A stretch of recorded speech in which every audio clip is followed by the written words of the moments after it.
and everybody sort of hangs out there in leather. I think that you're supposed to regard the position. Judge Judy built an empire with just her sharp tongue, no-nonsense attitude, and a black robe. She ruled daytime TV for over 2 decades and became one of the richest women on television. Millions watched her put people in their place with just one glare. But behind that tough image was a woman facing deep personal struggles. From a broken marriage to betrayal by close friends and public accusations that shook her image, her journey hasn't been as perfect as it looked on screen. Join us as we take a closer look at Judge Judy's rise, fall, and lonely reality today. Brooklyn beginnings and big dreams. Judge Judy was born Judith Susan Blum in Brooklyn, New York. Her family had roots in German and Russian Jewish traditions.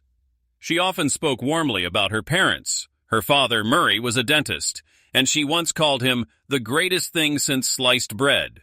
Her mother, Ethel, worked as an office manager and was what Judy described as a meat and potatoes kind of gal. She graduated from James Madison High School in 1961 and then studied government at American University in Washington, D.C., earning her degree in 1963. But she didn't stop there. She went on to New York Law School and became a lawyer in 1965. After passing the New York bar exam, she worked for a cosmetics company as a corporate lawyer, but the job didn't bring her joy. She quit and focused on raising her children, Jamie and Adam. In 1972, a friend told her about a job opening as a prosecutor in New York's family court, a role that suited her much better. She stepped into the courtroom and found her voice.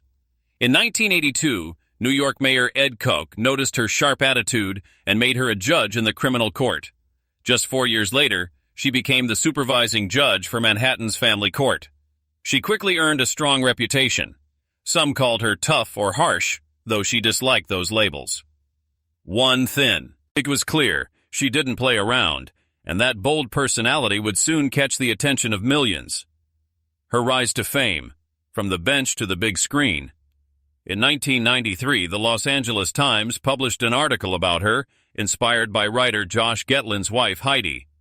The story caught national attention and played a huge role in Judy's rise to fame. She later appeared on CBS's 60 Minutes, and that segment made her known across the country. People liked her direct way of speaking and her strong courtroom presence. The attention led to her first book in 1996, Don't Pee on My Leg and Tell Me It's Raining. That same year, she retired as a family court judge, but her career was just beginning. In 1995, she was offered her own courtroom TV show. She accepted, and Judge Judy premiered on September 16, 1996. The show featured real small claims cases and real rulings. Viewers instantly loved it. She brought her real-life bailiff, Petrie Bird, known simply as Bird, along with her, and he became the longest-serving bailiff in courtroom TV history. Over the next 25 years, Judge Judy became a giant in daytime television, attracting 9 to 10 million viewers every day and often surpassing even the Oprah Winfrey Show. From 2009 until it ended in 2021, it was the #1 daytime show on TV.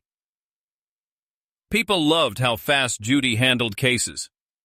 Writer Brendan O'Connor once said viewers enjoyed seeing wrongdoers publicly humiliated by a strong authority figure. They didn't want complex legal debates. They wanted Judge Judy's firm rulings. In a 2013 Reader's Digest poll, Americans said they trusted Judge Judy more than all 9 justices of the U.S. Supreme Court. She became part of pop culture, appearing in skits and being referenced in The Simpsons, Will Grace, and Saturday Night Live. In 2003, VH1 even listed her among their 200 greatest pop culture icons. Big paychecks and big pressure. With fame came fortune. By 2005, Judy was earning $25 million a year. In 2007, her net worth hit $95 million, making her one of the richest women in entertainment.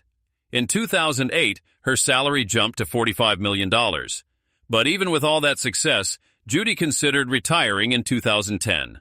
Her contract was due to end in 2014, and she said, "I think 2013 would be a nice time. It's nice to leave on top." Yet she kept going. In 2011, she fainted during a taping and was rushed to the hospital. It was later revealed she had suffered a mini-stroke. She recovered quickly and returned to work, and that same year, CBS extended her contract again, this time paying her $47 million annually.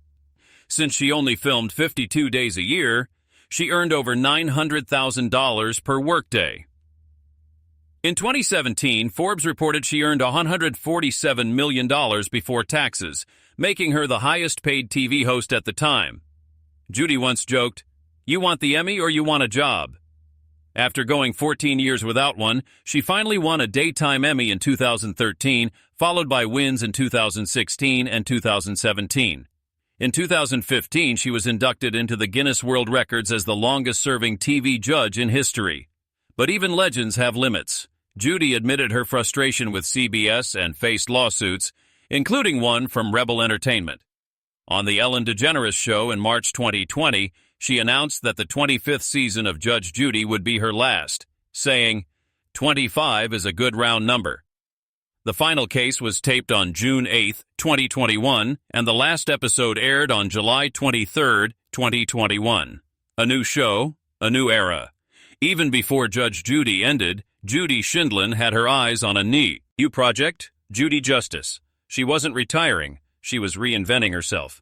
The new show premiered on November 1, 2021, on Amazon Freevee, then IMDb TV, becoming the first courtroom show to launch exclusively on a streaming platform. It featured a more modern set, a different color robe, and new faces, including her granddaughter, who brought a Gen Z perspective. The format shifted to longer, single-case episodes with higher cash awards and a slower, more reflective tone. However, fans were upset when longtime bailiff Petrie Bird wasn't part of the new show. Bird later said he was surprised and disappointed, as Judy never discussed the change with him. Shindlin explained that Judy Justice was taking a new direction, but praised Bird as terrific. Despite the controversy, Bird remained gracious and even joined another Shindlin project in 2022 called Tribunal Justice, which also featured Judy's son, Adam Levy. Media appearances and behind the scenes. Judy Justice became the most-watched show on IMDb TV in terms of streaming hours and was soon renewed for a second season, which began on November 7, 2022. Shindlin even won a Daytime Emmy for the show, making her the only TV judge to win the award for 2 different courtroom programs. But Judy's life wasn't only about court shows. She built an extensive media presence over the years, with countless appearances and projects that went beyond the courtroom. She's been interviewed on major programs like Entertainment Tonight, The Ellen DeGeneres Show, Larry King Live, Good Morning America, and The Wendy Williams Show. One of her most memorable moments came in 1998 when she surprised audiences by appearing on Saturday Night Live, interrupting a skit that was making fun of her and proving she had a sharp sense of humor. That same year, she made a cameo as herself in the TV movie Chips 99, and even served as a judge for the Miss America pageant in 1999. On February 21, 2000, a 1-hour documentary titled Judge Judy, Sitting in Judgment aired, sharing her personal story and career journey. In 2008, she appeared on Shatner's Raw Nerve, and in 2009, she gave a 2-hour interview to the Archive of American Television, offering rare insight into her professional and personal life. She revisited those stories again during a 2013 interview with Katie Couric at the 92nd Street Y in New York, where she spoke about her family court days and her rise to fame.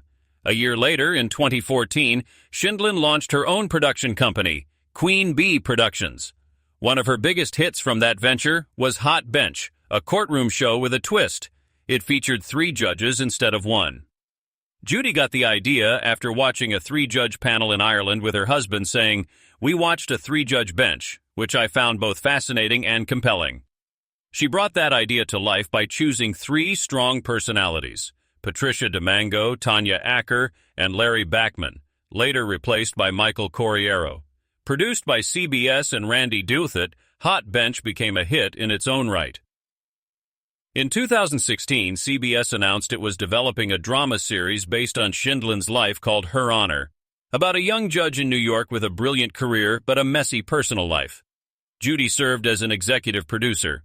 Around the same time, she created a short-lived game show called Eyewitness, which aired for 6 weeks in 2017 and tested contestants' ability to recall details from short video clips. That same year, she appeared on the Fox News series Objectified G, giving fans a deeper look into her personal and professional world. But not all the media attention was flattering. In 2017, the National Enquirer published false claims alleging that Shindlin had cheated on her husband, suffered brain damage, and had Alzheimer's disease, and even fabricated stories about her daughter Nicole having a criminal record. The magazine later issued a public apology, but the damage served as a painful reminder that even someone as tough as Judy could be hurt by rumors. That same year, she made a comedic appearance on Curb Your Enthusiasm, where the show recreated her courtroom setting so perfectly that fans thought it was a real Judge Judy episode. In 2018, she appeared on Norm Macdonald Has a Show on Netflix, continuing her streak of high-profile and often humorous appearances. Through it all, Judy never slowed down, using her fame not only to entertain, but to empower and inspire. Strength and success.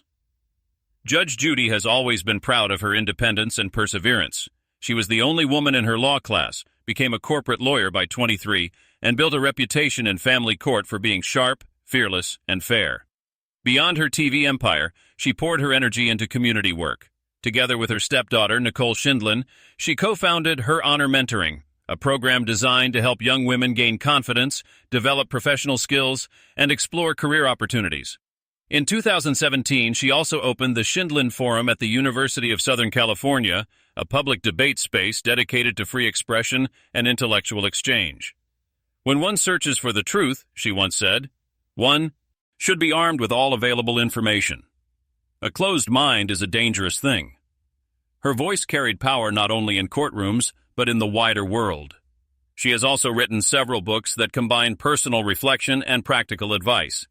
In 2013, she published What Would Judy Say?, a grown-up guide to living together with benefits, followed in 2014 by What Would Judy Say? Be the hero of your own story. Over the years, she's received numerous honors, including honorary doctorates, a Distinguished Alumni Award from New York Law School, and the Woman of the 21st Century Award from Cedars-Sinai Hospital's Women's Guild. In 2020, she even entered the political arena, publicly supporting Mike Bloomberg's presidential campaign and joining him on a bus tour across the southern United States. Her message was as unapologetic as ever. It's the most perfect country in the world, and those people that are trying to change it and revolutionize it don't have a chance because I'll fight them to the death. Strong words, but then again, Judy has always been strong. She's proven it through her work, her words, and her unwavering sense of self. First love and first divorce. Judy's personal life, however, has had its share of challenges. Her first marriage came early, at just 20 years old. In 1964, she married Ronald Levy, a young attorney, shortly after finishing law school. She said she married him partly because he was a nice guy, a good dancer, and it simply felt like the right time. Like many young women of her generation, she wanted both a family and a career. Judy briefly worked as a corporate lawyer for a cosmetics company before leaving her job to become a homemaker. She and Ronald had 2 children, Jamie, born in 1966, and Adam, born in 1968. The couple settled into a quiet, family-centered life in the countryside. But after several years, Judy began to feel restless. After a period of time, I was bored not being engaged outside of the home, she admitted. After 5 or 6 years, she decided to go back to school to earn her degree in family law at NYU and returned to work in 1972.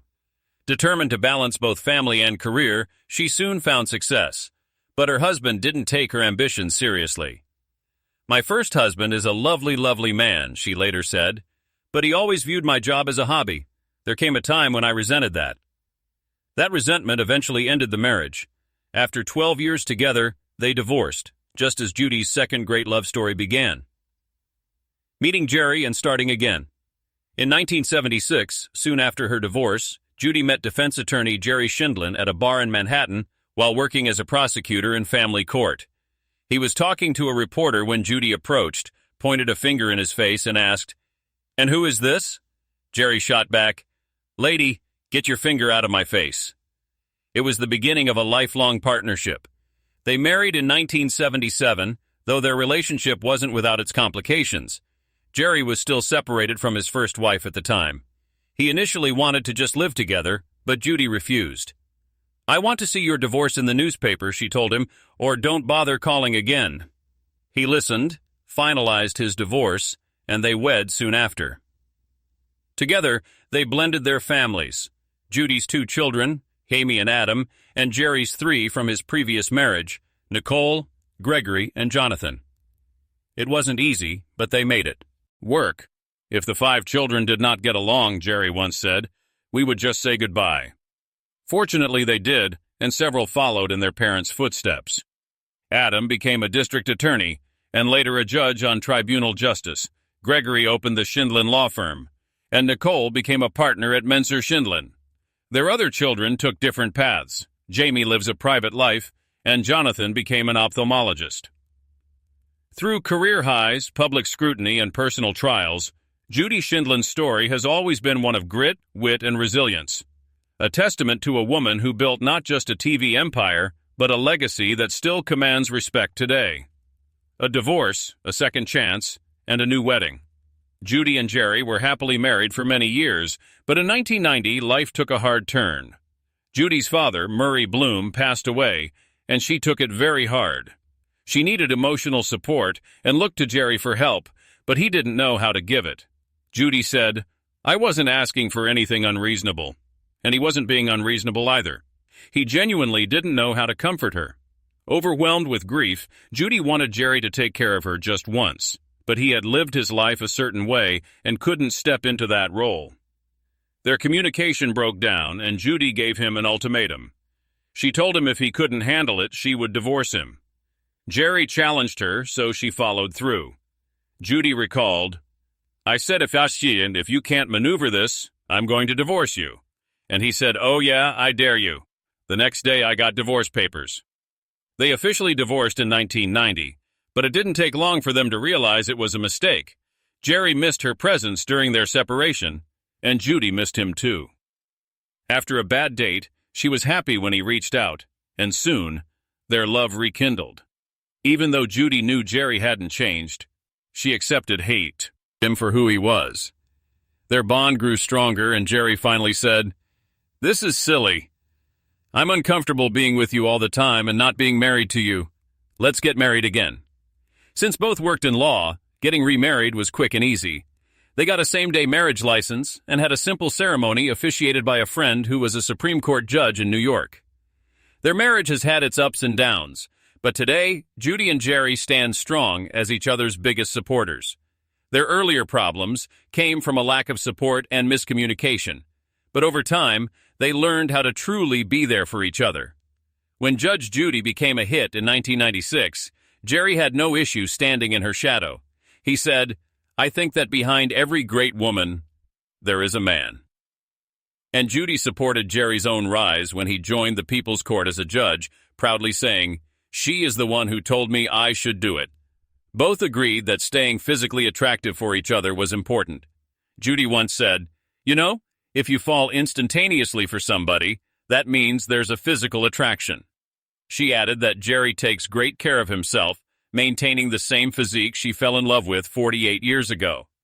But the biggest secret to their happiness, according to Judy, is understanding each other's needs. On Who's Talking to Chris Wallace, she explained how to keep a man happy. Men like to be fed, they like to be cuddled, they like to have their alone time. If you feed them and love them up a little bit, and don't get in their way too much, they're happy. That simple philosophy helped her understand Jerry better, and it worked for them. Over the years, their family has grown from 5 children to 13 grandchildren, some of whom have followed in the family's legal footsteps. Judy started Judge Judy not to chase fame, but to give her family a better life. "I was hoping we would have a 3 or 4 year run, and that my husband and I would be able to afford a 2-bedroom apartment 1 block off the beach in Florida," she said. She never expected the show to last 25 years, but it did. Today, she shares her legacy with her granddaughter, Sarah Rose, who works with her as a law clerk on Judy Justice. While Judge Judy ruled daytime television for over 2 decades, it wasn't free from controversy. Several former staff members accused the show's producers of fostering a toxic workplace. According to Business Insider, there were claims of sexual harassment, verbal abuse, and even unwanted touching. Some women said male producers made inappropriate comments, and court records revealed allegations of racism behind the scenes. Many former employees claimed Judy herself had full control of the set, saying she ran a tight ship where her word was final. Judy also faced several legal challenges over the years. One major case was a defamation lawsuit against the National Enquirer, which falsely claimed she had Alzheimer's disease, was depressed, and had cheated on her husband. Judy sued, and the magazine eventually retracted its stories and apologized, as reported by USA Today. In 2014, she sued a personal injury lawyer who used her face and name in advertisements, implying her endorsement. That too was false, and she won. Other lawsuits involved former producers and a talent agency who claimed CBS and Judy owed them a share of Judge Judy's profits. Beyond legal issues, Judy also stirred political controversy when she criticized Manhattan District Attorney Alvin Bragg over his case against Donald Trump. Some praised her honesty, others said she went too far. Critics also accused her of classism for scolding poor litigants and asking irrelevant personal questions. Some of her past writings even drew backlash for using outdated stereotypes about black people. These controversies followed her into her newer projects. When Judy launched Judy Justice, many fans were excited, but disappointed to learn that her longtime bailiff, Petrie Hawkins Bird, wasn't part of it. After over 20 years together, Bird said he felt confused and dismayed. Judy explained that the show needed a new direction, and though Bird wished her well, many fans were upset. Another criticism came from the fact that while Judge Judy's cases were real, they weren't connected to any formal court system. The show was entertainment, not legal precedent. Judy stood by her methods, saying confidently, "I can take Judge Judy anywhere. You can't make the show without me." In 2018, Forbes confirmed her massive success. Judy was the highest-paid TV host in the world, earning $47 million a year from Judge Judy and her other courtroom show, Hot Bench. She later sold the rights to her old shows for $100 million. In July 2025, she released a new series, Justice on Trial, on Prime Video, exploring 8 major legal cases that shaped U.S. law. Judy said the show would make people a little smarter after watching. Today, Judge Judy's net worth sits at around $440 million. Much of it came from her television empire, but she also invested in luxury real estate, owning 6 homes across the U.S., from a Manhattan penthouse to estates in Connecticut, Newport, Beverly Hills, and Naples, Florida. Her main home in Connecticut sits on 12.5 acres, boasting 10 bedrooms, 10 bathrooms, a pool, and lush gardens purchased for $13.2 million. Yet despite all her wealth, Judy insists she never chased money. "We were civil servants," she said.